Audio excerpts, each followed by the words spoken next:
အားလုံးပဲမင်္ဂလာပါအင်းမြင့် education မှာယနေ့သင်ကြားမယ့်သင်ကြားရေး lesson ကတော့ G8 သင်ယူအခန်း2ရဲ့ lesson-5 ပဲဖြစ်ပါတယ်ဆရာတို့ပုဒ်စာနံပါတ်3ရဲ့လက်ကျန်ပုဒ်စာ4ပုဒ်ကိုဆက်လက်သင်ကြားပေးသွားမှာပဲဖြစ်ပါတယ်နံပါတ်5 minus 3 power 6 by minus 3 the whole square လို့ပေးထားပါတယ်စာချင်းမှာminus 3 the whole power 6ကိုတီးပြီးတော့ minus 3 the whole square နဲ့စပေးမှာပဲဖြစ်ပါတယ်အခြေတူထက်ကိန်းချင်းစားရင်ထညွန်းချင်းနှုတ်ပါတယ် power 2ထပ်ပါအပေါ်က4ထပ်ကျန်ပါမယ်ရရှိလာသောတန်မိုးကိုပြောပါဆိုရင် minus 3 the whole power 4ပဲဖြစ်ပါတယ်အခြေ minus ဖြစ်ခဲ့ရင်ထညွန်းကိုကြည့်ပါတယ်စုံငိမ့်ဖြစ်သည့်အတွက် plus နဲ့ထွက်ပါမယ်3 4ဓာတ်ဤတန်မိုးသည်81ပဲဖြစ်ပါတယ်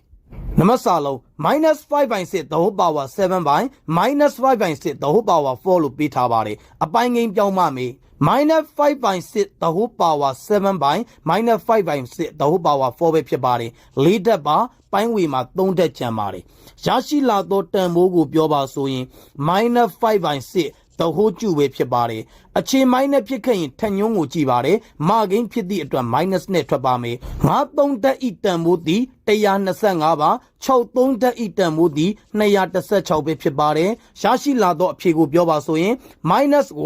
125 by 260ပဲဖြစ်ပါတယ်နံပါတ်စာလေး3 power minus 4 into 3 by 2 the whole power 4လို့ပေးထားပါတယ်ထညွန်းအနှုတ်ပါရင်ဆရာတို့ပြောင်းမြန်လန်ပါမယ်ပြောင်းမြန်လန်လို့ရရှိလာသောတန်ဖိုးသည်1 by 3 power 4ပဲဖြစ်ပါတယ်လက္ခဏာက into ပါထညွန်းပုံထုတ်ရင်အခြေအားလုံးထညွန်းတင်ပေးရပါမယ်the whole power 4သည်ပိုင်းဝေမှာရှိတဲ့3နဲ့လည်းဆိုင်ပါတယ်ပိုင်းကျေမှာရှိတဲ့2နဲ့လည်းဆိုင်ပါတယ်ထို့ကြောင့်3 power 4 by 2 power 4ပဲဖြစ်ပါတယ်3 power 4နဲ့3 power 4နဲ့ကျေသွားပါမယ်ရရှိလာသောတန်ဖိုးသည်1 by 16ပဲဖြစ်ပါတယ်နံပါတ်စာခွဲ2 power 5 into 1 by 8 the whole square into 5 square လို့ပေးထားပါတယ်2 power 5က2 power 5ပါထညွန်းပုံထုတ်ရင်အခြေအားလုံးထညွန်းတင်ပါတယ်1ကဘယ်နှစ်ထပ်ပဲတင်1ပဲဖြစ်ပါတယ်8 square ပဲဖြစ်ပါတယ် into 5 square ပါဆက်လက်ဖြည့်ရှင်းပေးပါမယ်2 power 5 into ပါ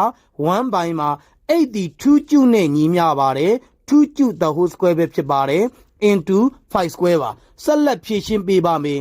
2 power 5 into ထညွန်းပေါ်ထညွန်းတင်ထညွန်းချင်းချင်းမြောက်ပါတယ်3နှစ်လီ6 2 power 10ပဲဖြစ်ပါတယ် into 5 square ပဲဖြစ်ပါတယ်နှစ်5ထက်ကြည်သွားပါမယ်တစ်ထက်ကျန်ပါမယ်ပိုင်းဝေတန်ဖိုးဒီ5 square 25ပဲဖြစ်ပါတယ်ပိုင်းကြီးတန်ဖိုးဒီ2ပဲဖြစ်ပါတယ်ရရှိလာသောအဖြေကိုပြောပါဆိုရင်25 by 2ပဲဖြစ်ပါတယ်ယနေ့သင်ကြားပေးခဲ့တဲ့ပုဒ်စာနံပါတ်3ရဲ့လက်ကျန်ပုဒ်စာ4ပုဒ်ရဲ့ရှင်းလင်းချက်ကိုနားလည်လိမ့်မယ်လို့ထင်ပါတယ်အားလုံးကိုကျေးဇူးတင်ပါတယ်ရှင်လန်းချမ်းမြေ့ကြပါစေဗျာ